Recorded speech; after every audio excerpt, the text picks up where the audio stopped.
Hello students, video शुरू करने से पहले प्लीज चैनल को लाइक, शेयर और सब्सक्राइब जरूर करें। एक इम्पॉर्टेंट इन्फॉर्मेशन, अगर आपको इस वीडियो के नोट्स चाहिए तो डिस्क्रिप्शन बॉक्स में दिया गया डाउनलोड लिंक चेक करें। Thank you. चलिए शुरू करते हैं। इस वीडियो में हम पढ़ेंगे EPS 8 government and politics in Australia के प्रीवियस ईयर क्वेश्चन और most important questions with answers. ये क्वेश्चंस आपके एग्जाम के लिए बहुत इम्पोर्टेंट है। अगर आपने ये अच्छे से कर लिए तो एग्जाम निकलना पक्का है। Let's begin. Question 5, explain the salient features of present constitution of Australia.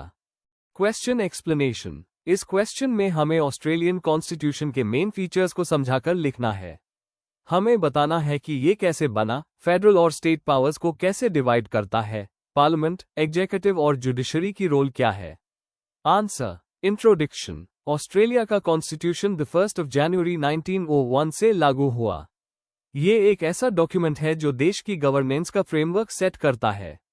इसमें ब्रिटिश पार्लियामेंट्री सिस्टम और अमेरिकन फेडरलिज्म दोनों का इन्फ्लुएंस दिखाई देता है।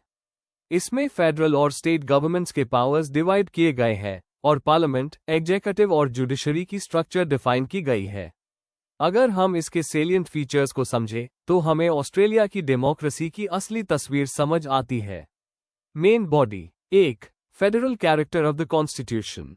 ऑस्ट्रेलिया एक फेडरल सिस्टम फॉलो करता है जहां कॉमनवेल्थ, फेडरल गवर्नमेंट और स्टेट्स के बीच पावर डिवाइड होती है। पावर्स को एक्सक्लूसिव, कंकरेंट और रेसिडुअल कैटेगरीज में रखा गया है। एग्जाम्पल, डिफेंस और फॉरेन अफेयर्स फेडरल के पास है, जबकि एजुकेशन और हेल्थ ज्यादातर स्टेट के पास। इस तरह से यूनिटी और डाइवर्सिटी का बैलेंस मेंटेन होता है।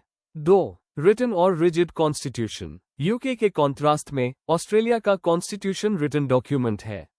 यह रिजिड है, मतलब इसमें चेंज करना मुश्किल है। अमेंडमेंट के लिए सेक्शन 128 के हिसाब से रेफरेंडम करना पड़ता है। दोनों हाउसेस का अप्रूवल और डबल मेजॉरिटी, लोगों और स्टेट्स का मेजॉरिटी, चाहिए होता है। इसी वजह से अब तक 44 में से सिर्फ 8 अमेंडमेंट्स पास हो पाए हैं। 3. Parliamentary system of government. Constitution एक रिस्पॉन्सिबल पार्लियामेंट्री सिस्टम देता है जो ब्रिटेन से लिया गया है। गवर्नर जनरल क्राउन का रिप्रेजेंटेटिव होता है और सेरेमोनियल जोर कॉन्स्टिट्यूशनल ड्यूटीज करता है। प्राइम मिनिस्टर और कैबिनेट पार्लियामेंट के सामने रिस्पॉन्सिबल होते हैं, खासकर हाउस ऑफ रिप्रेजेंटेटिव्स के। यह एग्जीक्यूटिव अकाउंटेबिलिटी को इंश्योर करता है। 4. इंडिपेंडेंट जुडिशरी और हाई कोर्ट। जुडिशरी को स्ट्रांग और इंडिपेंडेंट बनाया गया है। हाई कोर्ट ऑफ ऑस्ट्रेलिया सबसे ऊपर है, जो फाइनल अपील कोर्ट है और कॉन्स्टिट्यूशन का गार्डियन है। यह फेडरल डिस्प्यूट सॉल्व करता है और जुडिशियल रिव्यू के थ्रू कॉमनवेल्थ की पावर्स को एक्सपेंड भी करता है। 5. Bicameral legislature. पार्लियामेंट 2 हाउसेस से मिलकर बनता है। हाउस ऑफ रिप्रेजेंटेटिव्स पॉपुलेशन के बेसिस पर, सेनेट हर स्टेट को इक्वल रिप्रेजेंटेशन देता है। इस बाइकैमरल सिस्टम से एक तरफ डेमोक्रेसी इंश्योर होती है और दूसरी तरफ स्टेट्स के इंटरेस्ट्स प्रोटेक्ट होते हैं। 6. Constitutional monarchy. ऑस्ट्रेलिया एक कॉन्स्टिट्यूशनल मोनार्की है जहां ब्रिटिश मोनार्क नॉमिनल हेड है। गवर्नर जनरल उनको रिप्रेजेंट करता है। कभी कभी रिजर्व पावर्स यूज किए गए, जैसे 1975 में PM विटलम की डिसमिसल। यह फीचर ऑस्ट्रेलिया के ब्रिटिश कनेक्शन को दिखाता है। 7. गारंटीज और कन्वेंशंस। कॉन्स्टिट्यूशन लिमिटेड राइट्स देता है, जैसे right to vote, religious freedom, trial by jury. लेकिन पॉलिटिकल सिस्टम ज्यादातर ब्रिटिश कन्वेंशंस पर डिपेंड करता है, जैसे PM का रोल, कैबिनेट सिस्टम और पार्टी डिसिप्लिन। यह अनरिटन रूल्स कॉन्स्टिट्यूशन को फ्लेक्सिबल बनाते हैं। 8. यूके और USA का इन्फ्लुएंस। यूके से parliamentary democracy, conventions, governor general का रोल। USA से written constitution, federalism, judicial review. दोनों सिस्टम्स का मिक्सचर ऑस्ट्रेलिया को एक यूनिक आइडेंटिटी देता है। कंक्लूजन। ऑस्ट्रेलियन कॉन्स्टिट्यूशन एक ब्रिटिश और अमेरिकन सिस्टम्स का मिक्स है जो लोकल नीड्स के हिसाब से बनाया गया है। इसने फेडरल और पार्लियामेंट्री डेमोक्रेसी को बैलेंस किया है, जुडिशरी को स्ट्रांग बनाया है और गवर्नेंस को स्टेबल रखा है। फंडामेंटल राइट्स लिमिटेड है, लेकिन कन्वेंशंस ने इस गैप को फिल किया है। कुल मिलाकर यह कॉन्स्टिट्यूशन ऑस्ट्रेलिया के पॉलिटिकल डेवलपमेंट का स्ट्रॉन्ग बेस है। If you need the notes of this video, there is a download link in the description box. Be sure to check it out. Thank you. Question 6, Describe the ideologies and policies of Australia's major political parties. Question explanation. इस question में हमें Australia की major political parties के ideologies और उनकी policies समझानी है। Mainly focus होगा लेबर पार्टी, लिबरल पार्टी और नेशनल पार्टी पर, इनकी हिस्ट्री, उनका पॉलिटिकल सोच और पॉलिसीज इकोनॉमी, वेलफेयर और फॉरेन रिलेशंस में कैसे दिखते हैं। आंसर। इंट्रोडक्शन। ऑस्ट्रेलिया एक मल्टी पार्टी डेमोक्रेसी है, लेकिन ज्यादातर पॉलिटिक्स टू बड़ी पार्टीज के बीच होती है, लेबर पार्टी और लिबरल नेशनल कोalition। लेबर का बेस है वर्किंग क्लास और ट्रेड यूनियंस, जबकि लिबरल और नेशनल ज्यादा फोकस करते हैं बिजनेस, फ्री मार्केट और रूरल कम्युनिटीज पर। इनकी आइडियोलॉजीज और पॉलिसीज समझना जरूरी है, क्योंकि यही देश की पॉलिटिक्स और गवर्नेंस को शेप करती है। Main body. 1. Australian Labor party ALP। Ideology. Base है सोशल डेमोक्रेसी और वर्कर्स राइट्स। ट्रेड यूनियंस और मजदूर क्लास को रिप्रेजेंट करती है। इक्वालिटी और वेलफेयर पर स्ट्रॉन्ग स्टैंड रखती है। Policies. Economic policy. Government intervention के साथ फेयर इकोनॉमी प्रमोट करती है, जैसे टैक्स रिफॉर्म्स और पब्लिक सर्विसेज पर ज्यादा खर्च। Social policy. Medicare, health care, education funding और सोशल वेलफेयर पर emphasis. Foreign policy. Asia Pacific ties, human rights और UN पार्टिसिपेशन पर फोकस। एग्जाम्पल। विटलम सरकार 1972-75 ने यूनिवर्सल हेल्थ केयर और फ्री एजुकेशन जैसे रिफॉर्म्स लाए। 2. Liberal party of Australia LPA। Ideology. Liberalism और फ्री मार्केट इकोनॉमी पर बेस।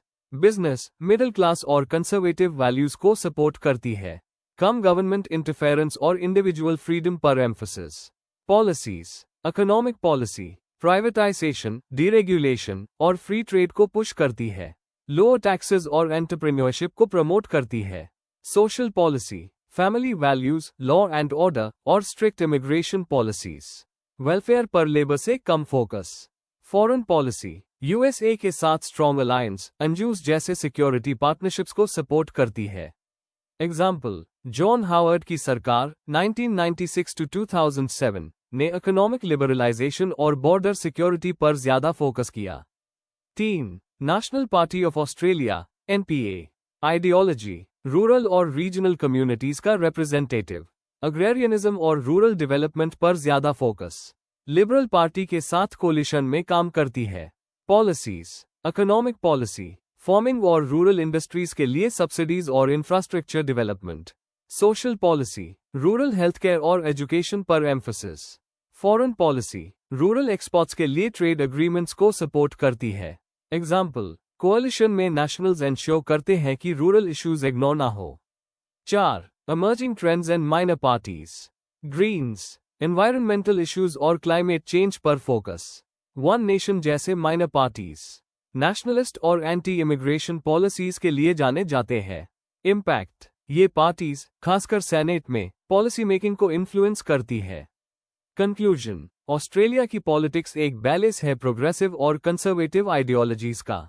लेबर पार्टी ज्यादा फोकस करती है इक्वालिटी और वेलफेयर पर, जबकि लिबरल नेशनल कोalition फ्री मार्केट और ट्रेडिशनल वैल्यूज को प्रमोट करती है। साथ ही ग्रीन्स जैसे पार्टीज नए इश्यूज, जैसे एनवायरनमेंट, को पॉलिटिकल एजेंडा में लाती है। यही मिक्स ऑस्ट्रेलिया की डेमोक्रेसी को डायनामिक बनाता है। If you need the notes of this video, there's a download link in the description box. Be sure to check it out. Thank you. Question 7. Briefly explain the role of trade unions and how do they influence industrial legislation in Australia? Question explanation. इस question में हमें trade unions का role समझाकर बताना है कि उन्होंने Australia के इंडस्ट्रियल लॉज और लेबर पॉलिसीज को कैसे इन्फ्लुएंस किया। मतलब वर्कर्स के राइट्स, वेजेस, वर्किंग कंडीशंस और पॉलिटिकल रिफॉर्म्स पर उनका क्या इम्पैक्ट रहा है, यह एक्सप्लेन करना है। Answer. Introduction. Trade unions workers की ऐसी संगठन होते हैं जो उनके कलेक्टिव राइट्स और इंटरेस्ट्स को प्रोटेक्ट करते हैं। ऑस्ट्रेलिया में ट्रेड यूनियंस ने हिस्टोरिकली लेबर मूवमेंट को स्ट्रांग बनाया और वर्कर्स के लिए फेयर वेजेस, जॉब सिक्योरिटी और बेहतर वर्किंग कंडीशंस के लिए लड़ाई की। इनका लिंक पॉलिटिकल सिस्टम के साथ भी रहा है, खासकर ऑस्ट्रेलियन लेबर पार्टी के जरिए। इस आंसर में हम इनके रोल, फंक्शंस और इंडस्ट्रियल लेजिस्लेशन पर उनके प्रभाव को डिटेल में समझेंगे। Main body. 1. ट्रेड यूनियंस का इतिहास ऑस्ट्रेलिया में। 19वीं सेंचुरी के कॉलोनियल पीरियड में वर्कर्स के टफ कंडीशंस के वजह से यूनियंस का जन्म हुआ। अर्ली यूनियंस ने 8 hour work day, safe conditions और एक्सप्लॉयटेशन के खिलाफ स्ट्रगल किया। इसी वजह से ऑस्ट्रेलिया में एक स्ट्रॉन्ग लेबर राइट्स का कल्चर डेवलप हुआ जो आर्बिट्रेशन और कंसिलिएशन सिस्टम के जरिए इंस्टीट्यूशनलाइज हुआ। एग्जाम्पल, मेलबोर्न की 8 आवर मूवमेंट 1856 एक बड़ी जीत थी ट्रेड यूनियंस की। 2. ट्रेड यूनियंस के फंक्शंस और रोल। रिप्रेजेंटेशन, वर्कर्स के बहाफ पर एम्प्लॉयर्स के साथ नेगोशिएशंस करना। राइट्स प्रोटेक्शन, डिस्प्यूट्स या अनफेयर डिसमिसल के केसेस में सपोर्ट और लीगल मदद देना। इंडस्ट्रियल एक्शन, स्ट्राइक, प्रोटेस्ट और बगेनिंग के जरिए प्रेशर बनाना। ट्रेनिंग और अवेयरनेस, मेंबर्स को ट्रेनिंग और एजुकेशन देना। Political link, Australian Labor party के साथ स्ट्रॉन्ग रिलेशन जिससे प्रो वर्कर पॉलिसीज बनाई गई। 3. इंडस्ट्रियल लेजिस्लेशन पर इन्फ्लुएंस। आर्बिट्रेशन सिस्टम, यूनियंस ने डिस्प्यूट्स को लीगली सॉल्व करने के लिए आर्बिट्रेशन सिस्टम एस्टैब्लिश करवाया। Wages and hours, minimum wage laws और 40 आवर वीक यूनियन की लड़ाई से पॉसिबल हुआ। Health and safety, strict workplace safety standards unions के प्रेशर पर बनाए गए। Equal pay and anti discrimination, women के लिए इक्वल पे और रेशियल डिस्क्रिमिनेशन के खिलाफ यूनियंस ने लड़ाई की।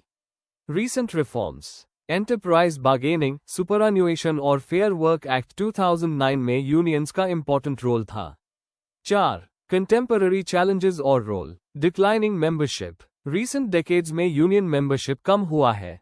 Globalisation and gig economy, outsourcing और gig jobs, Uber, Deliveroo, unions के लिए नया चैलेंज है। लीगल रिस्ट्रिक्शंस, गवर्नमेंट ने कभी कभी यूनियंस की पावर लिमिट की है। ऑनगोइंग रोल, फिर भी ACTU जैसे ऑर्गेनाइजेशंस आज भी मिनिमम वेज और लेबर लॉज के लिए एक्टिव है। कंक्लूजन, समापन में, ऑस्ट्रेलिया के ट्रेड यूनियंस ने वर्कर्स के राइट्स सिक्योर करने और इंडस्ट्रियल लॉज बनवाने में बहुत बड़ा रोल प्ले किया है। चाहे वो 8 आवर वर्क डे की डिमांड हो या आज के गिग इकोनॉमी के चैलेंजेस, यूनियंस हमेशा वर्कर्स के लिए लड़ाई लड़ते रहे हैं। मेंबरशिप डिक्लाइन के बावजूद भी आज भी ये ऑर्गेनाइजेशंस लेबर रिफॉर्म्स और जस्टिस के लिए जरूरी है। If you need the notes of this video, there's a download link in the description box. Be sure to check it out. Thank you. Question 8. Explain the nature and role of reforms in different sectors of the Australian economy. Question explanation. इस question में हमें ये बताना है कि Australia के economy के अलग अलग सेक्टर्स में कौन से रिफॉर्म्स किए गए, उनकी जरूरत क्यों थी और उन्होंने देश की इकोनॉमी को कैसे शेप किया। हमें इंडस्ट्री, एग्रीकल्चर, ट्रेड, फाइनेंस और पब्लिक पॉलिसी रिफॉर्म्स के एग्जाम्पल्स देने हैं। आंसर। इंट्रोडक्शन। ऑस्ट्रेलियन इकोनॉमी में 20वीं सेंचुरी के आखिरी हिस्सों से लेकर अब तक बहुत बड़े रिफॉर्म्स आए। इकोनॉमिक रिफॉर्म्स का मतलब होता है ऐसे पॉलिसी चेंजेस जो एफिशिएंसी, कम्पेटिटिवनेस और सस्टेनेबिलिटी को इम्प्रूव करें। यह reforms mainly trade, industry, agriculture, finance और लेबर मार्केट में किए गए। इनका मेन एम था ऑस्ट्रेलिया को ग्लोबल इकोनॉमी से इंटीग्रेट करना और लॉन्ग टर्म ग्रोथ एंश्योर करना। Main body. 1. ट्रेड लिबरलाइजेशन और ग्लोबल इंटीग्रेशन। 1980 और 1990 में ऑस्ट्रेलिया ने अपना प्रोटेक्शनिस्ट मॉडल छोड़कर लिबरल ट्रेड पॉलिसीज अडॉप्ट की। इंपोर्ट टैरिफ्स कम किए गए और फ्री ट्रेड एग्रीमेंट्स साइन हुए जैसे USA, चाइना, जापान और इंडिया के साथ। Example, Australia United states free trade agreement, AUSFTA। 2005 ने दोनों देशों के ट्रेड को बूस्ट किया। इस रिफॉर्म से इंडस्ट्रीज को ग्लोबल मार्केट मिला, एक्सपोर्ट्स बढ़े और फॉरेन इन्वेस्टमेंट अट्रैक्ट हुई। रोल। ऑस्ट्रेलिया की कम्पेटिटिवनेस बढ़ी, एक्सपोर्ट्स डाइवर्सिफाई हुए और इकोनॉमी ग्लोबल सिस्टम का हिस्सा बनी। 2. फाइनेंशियल सेक्टर और मॉनेटरी रिफॉर्म्स। 1980 में ऑस्ट्रेलियन फाइनेंशियल सिस्टम डिरेगुलेट किया गया ताकि एफिशिएंसी आए। 1983 में ऑस्ट्रेलियन डॉलर को फ्लोट कर दिया गया जिससे मार्केट डिसाइड करेगा कि उसकी वैल्यू क्या है। डीरेगुलेशन से बैंक्स में कंपटीशन बढ़ा और फाइनेंशियल सर्विसेज बेटर हुई। Reserve bank of Australia (RBA) ने मॉनेटरी पॉलिसीज में रिफॉर्म्स करके इन्फ्लेशन टारगेटिंग पर फोकस किया। रोल। फाइनेंशियल सिस्टम डायनामिक बना, इन्फ्लेशन कंट्रोल हुआ और इन्वेस्टर्स का कॉन्फिडेंस स्ट्रांग हुआ। 3. इंडस्ट्रियल और लेबर मार्केट रिफॉर्म्स। पहले ऑस्ट्रेलिया में सेंट्रलाइज्ड वेज फिक्सिंग सिस्टम था, लेकिन 1990 के रिफॉर्म्स ने एंटरप्राइज बार्गेनिंग को प्रमोट किया। वर्कप्लेस रिलेशंस एक्ट 1996 के बाद एम्प्लॉयर्स और एम्प्लॉइज के बीच डायरेक्ट नेगोशिएशन होने लगा। ट्रेड यूनियंस का इन्फ्लुएंस कम हुआ, लेकिन इंडस्ट्रीज फ्लेक्सिबल और प्रोडक्टिव बनी। रोल, लेबर एफिशिएंसी बढ़ी, इंडस्ट्रियल डिस्प्यूट्स कम हुए और इंडस्ट्रीज ग्लोबल मार्केट के साथ अडेप्ट कर पाए। 4. एग्रीकल्चरल और रिसोर्स सेक्टर रिफॉर्म्स। एग्रीकल्चर और माइनिंग ऑस्ट्रेलिया की बैकबोन सेक्टर्स हैं। रिफॉर्म्स के जरिए एग्रीकल्चरल मार्केट्स डिरेगुलेट हुए, सब्सिडीज कम हुई और एक्सपोर्ट कम्पेटिटिवनेस बढ़ी। माइनिंग सेक्टर में फॉरेन इन्वेस्टमेंट अलाउ हुआ, जिसमें कोल, आयरन ओर और नेचुरल गैस मेन एक्सपोर्ट्स बने। एग्जाम्पल, चीन जैसे एशियन इकोनॉमीज के साथ पार्टनरशिप से माइनिंग एक्सपोर्ट सेक्टर को बूस्ट मिला। रोल, एग्रीकल्चर और माइनिंग दोनों में प्रोडक्टिविटी बढ़ी और ऑस्ट्रेलिया ग्लोबल रिसोर्स एक्सपोर्टर बना। 5. पब्लिक सेक्टर और वेलफेयर रिफॉर्म्स। पब्लिक एडमिनिस्ट्रेशन को एफिशिएंट बनाने के लिए गवर्नमेंट ने रिफॉर्म्स किए। क्वांटस एयरवेज और कॉमनवेल्थ बैंक जैसे एंटरप्राइजेस प्राइवेटाइज कर दिए गए। वेलफेयर पॉलिसीज को रिस्ट्रक्चर करके टारगेटेड बनाया गया, हेल्थ केयर और एजुकेशन पर ज्यादा फोकस दिया गया। रोल, पब्लिक सर्विसेज बेटर हुई, गवर्नमेंट का बर्डन कम हुआ और वेलफेयर और ग्रोथ में बैलेंस आया। Conclusion, trade, finance, industry, agriculture और वेलफेयर के रिफॉर्म्स ने ऑस्ट्रेलियन इकोनॉमी को मॉडर्न और ग्लोबली कंपेटिटिव बना दिया। इन रिफॉर्म्स के वजह से प्रोडक्टिविटी बढ़ी, स्टेबिलिटी आई और ऑस्ट्रेलिया ग्लोबल इकोनॉमिक क्राइसिस को हैंडल कर पाया। आज की डेट में ऑस्ट्रेलिया एक स्टेबल और प्रॉस्परस इकोनॉमी इसीलिए है क्योंकि रिफॉर्म्स ने उसको स्ट्रांग बनाया। Before we end, please like, share and subscribe the channel for more such study materials and one important information अगर आपको नोट्स चाहिए, तो डिस्क्रिप्शन बॉक्स में डाउनलोड लिंक दिया हुआ है। जरूर चेक करें। Thank you.